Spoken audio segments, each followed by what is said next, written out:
Assalamualaikum warahmatullahi wabarakatuh.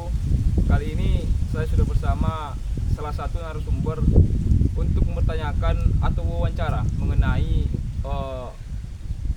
benteng Belanda yang ada di Kota Barus. Kali ini saya sudah bersama Bapak Pojon Muraksa.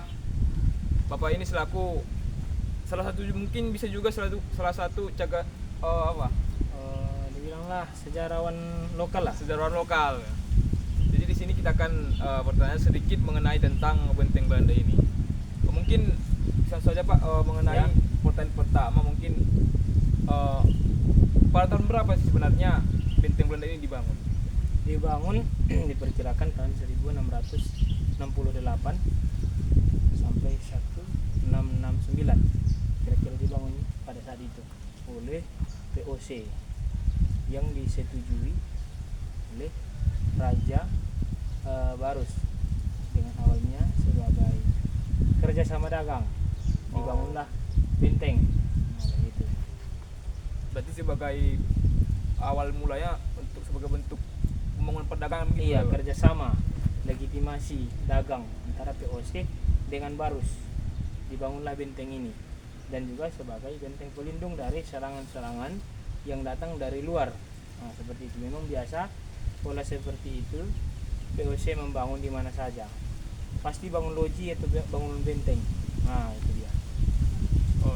Jadi menurut cerita yang saya dapat Pak, jadi kan gini, bahwasanya benteng ini dulu juga digunakan sebagai tempat berperang oleh para Belanda. Apa itu betul tidak Pak?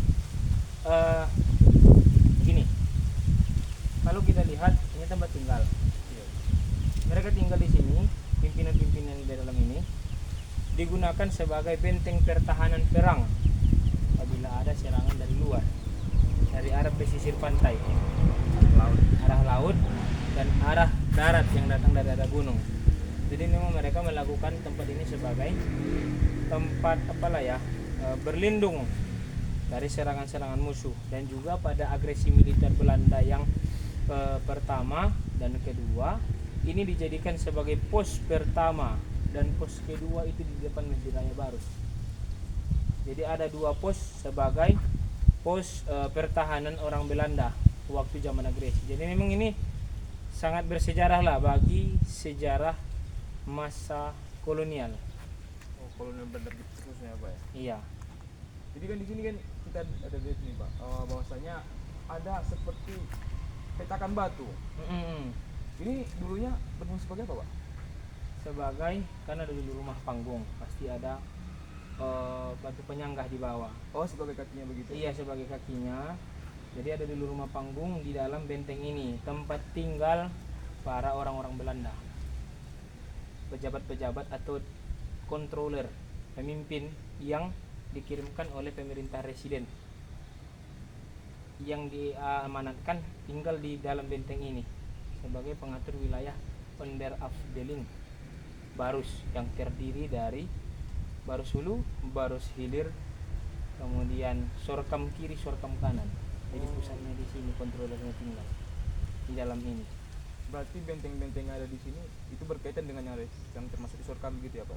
Boleh jadi yang dari kolonial, karena memang pertama mereka sampai ya ke sini sebagai pusat mereka ya di benteng ini.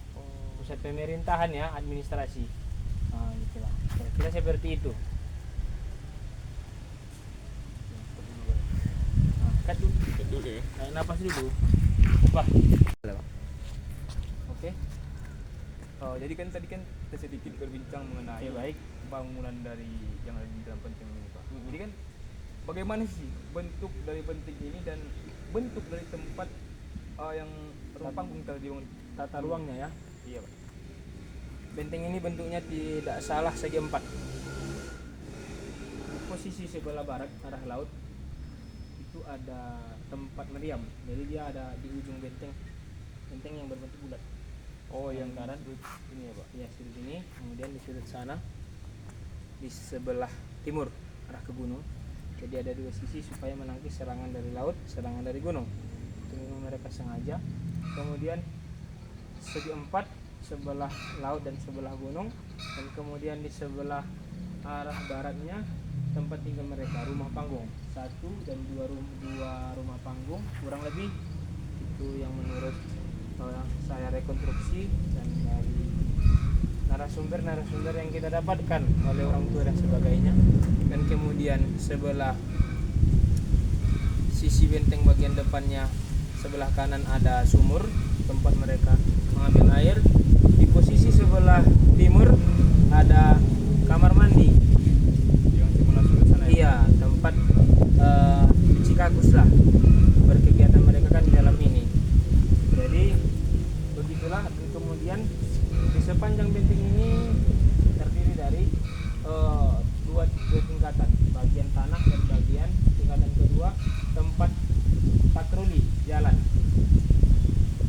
Dan juga di setiap dinding benteng bagian posisi atas pasti ada lubang-lubang. Oh, lubang-lubang yang bobot kecil. Iya, itu untuk memantau dan juga dimasukkan ke tempat memasukkan senjata ke dalam untuk menembak supaya tembaknya tidak nampak.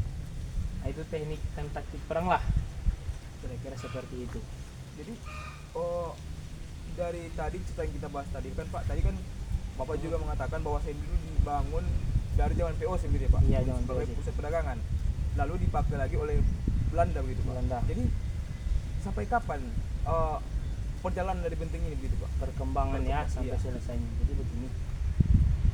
Awal berdiri kurang lebih 1668 atau 1669. Jadi ada 2 tahun. Kemudian begini. Perkembangannya sudah panjang sejak itu. Di tahun 1775 benteng ini ditinggalkan ketika POC tidak merasakan dampak perdagangan yang besar lagi di Barus. Karena kenapa? Dari beberapa literatur yang kita baca pada saat itu 1775, 76, 77, 78, 79 dan sampai seterusnya itu POC mengalami keguncangan besar di Indonesia, di Nusantara. Pejabat yang korupsi, kemudian kerugian POC yang paling banyak, padahal POC perusahaan yang paling besar di dunia pada saat Iya, itu. pada saat itu. Jadi bangkrut. Terakhir mereka meninggalkan benteng Barus, diserahkanlah kepada Raja Barus. Kami akan mengambilnya nanti, kata Belanda. Sewaktu-waktu kami kembali lagi ke Barus. 1775. 25 tahun setelah itu mereka datang lagi, tapi tidak dengan membawa